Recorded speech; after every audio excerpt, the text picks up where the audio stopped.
తెలంగాణ రాష్ట్రాన్ని ఇచ్చిన శ్రీమతి సోనియా గాంధీ గారికి భర్త, శ్రీమతి ఇందిరాగాంధీ గారికి పుత్రుడు, పండిత్ జవహర్లాల్ నెహ్రూ గారి మనమడు, ఈ దేశ ప్రధానమంత్రి రాజీవ్ గాంధీ గారి విగ్రహాన్ని సచివాలయం ముందు పెడితే కొంతమంది సన్నాసుల విగ్రహాన్ని తొలగిస్తామని ఈరోజు మాట్లాడుతున్నారు. అధికారం పోయినా బలుపు మాత్రం తగ్గలేదు.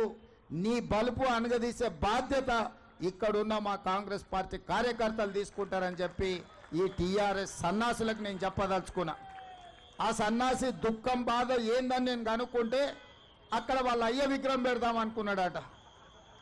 వాళ్ళ అయ్య పోయేదెప్పుడు, వీడు పెట్టేదెప్పుడు అక్కడ విగ్రహము?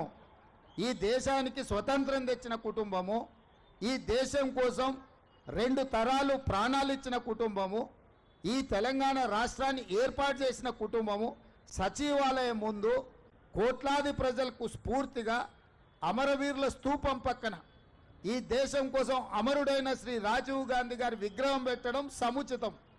అంతేగాని ఉద్యమం ముసుగులో తెలంగాణ రాష్ట్రాన్ని దోసుకొని వేలాది కోట్ల రూపాయలు సంపాదించుకొని వందలాది ఎకరాల ఫామ్ హౌజులు కట్టుకొని తాగుబోతు సన్నాసుల విగ్రహం ఒకవేళ సచివాలయం ముందల పెడితే ఈ పిల్లలకు ఎవరిని ఆదర్శంగా చూపిస్తారు? పొద్దున్నేస్తే రాత్రి వరకు తాగి ఫామ్ హౌస్లో పొర్లాడే కేసీఆర్ విగ్రహం ఉండాలన్నా అక్కడ సచివాలయం ముందల, లేకపోతే దేశం కోసం ప్రాణత్యాగం చేసిన రాజీవ్ గాంధీ విగ్రహం ఉండాలన్నా తెలంగాణ సమాజం ఆలోచన చేయాలి. నిన్నటికి నిన్న సన్నాసి రాజీవ్ గాంధీ విగ్రహం తొలగిస్తే మేము అధికారులకు వస్తే అని అంటున్నాం. నేను ఒక్క మాట చెప్పదలుచుకున్నా. ఇక నాకు మంచి మాటలు రావు కానీ ఒక్క మాట అయితే చెప్పదలుచుకున్నా. ఎవడైనా శాతనైతే వచ్చి రాజీవ్ గాంధీ విగ్రహం మీద చేయి పెట్టండి బిడ్డ, చెప్పు దిగకపోతే చూస్తా నేను. నీ అయ్యా విగ్రహం కోసం దేశం కోసం ప్రాణాలు ఇచ్చిన రాజీవ్ గాంధీ విగ్రహాన్ని తీస్తావా నువ్వు? నీకు అధికారం అనేది కళలో మాట, కళలో కూడా నీకు అధికారం రాదు.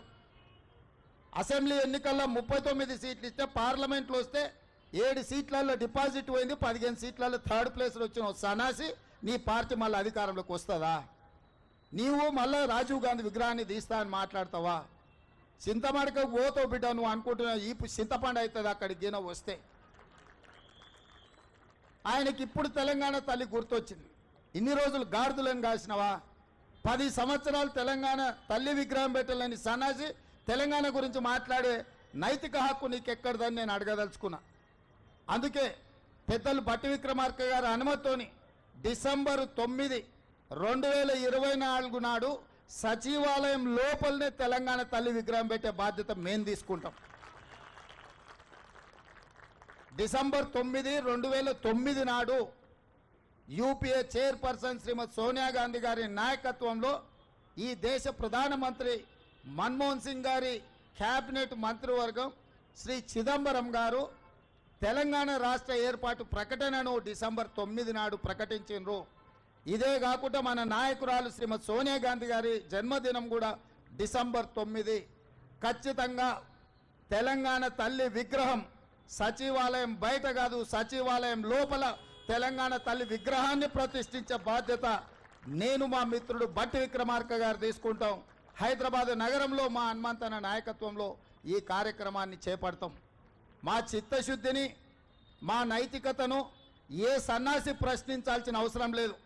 మీలాక మేము తాగుబోతులం కాదు, రాత్రి కోటి పొద్దున కోటి మాట్లాడడానికి, లేకపోతే మాట్లాడింది మర్చిపోయి మళ్ళీ కొత్తది మాట్లాడడానికి మేమెవరము మీలాంటి తాగుబోతు సన్నాసులం కాదని ఈ వేదిక మీద నుంచి నేను చెప్పదలుచుకున్నా. నువ్వు ఎప్పుడొస్తావు రాజీవ్ గాంధీ విగ్రహాన్ని తీయడానికి? తారీఖు చెప్పు, మా జగ్గాన్నకి చెప్తా, మా జగ్గాన్న వచ్చి అక్కడ ఉంటాడు.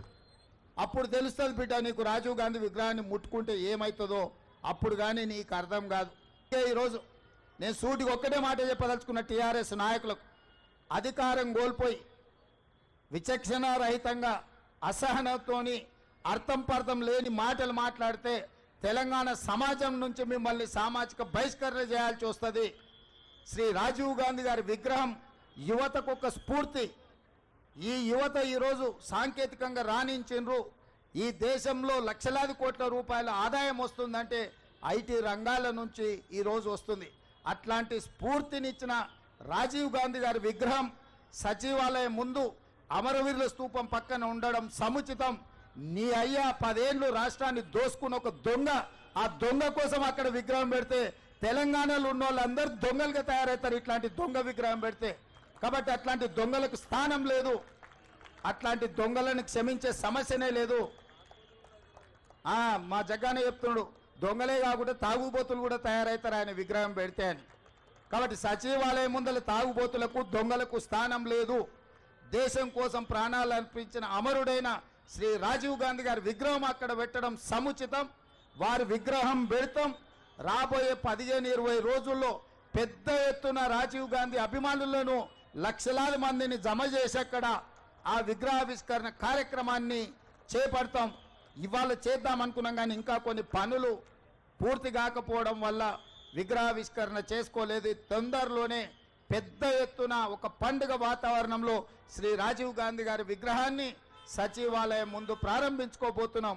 అదేవిధంగా ఈ సందర్భంగా నేను మాట ఇస్తున్నా, డిసెంబర్ 9 నాడు సచివాలయం లోపల తెలంగాణ తల్లి విగ్రహాన్ని ఆవిష్కరించి కాంగ్రెస్ అధికారంలో ఉన్నప్పుడు తెలంగాణ తల్లికి సముచితమైన స్థానాన్ని ఇస్తాం. 10 సంవత్సరాలు తెలంగాణ తల్లి విగ్రహం పెట్టలేని సన్నాసులు గతంలో పాలకులన్న సంగతి కూడా ప్రజలందరికీ తెలిసే విధంగా కార్యక్రమాన్ని ఏర్పాటు చేస్తామని తెలియజేస్తూ ఇంతసేపు ఓపికగా ఉన్న మా విద్యార్థులకు మరొకసారి అభినందనలు తెలియజేస్తూ మీ దగ్గర సెలవు తీసుకుంటున్నా. ధన్యవాదాలు మిత్రులారా.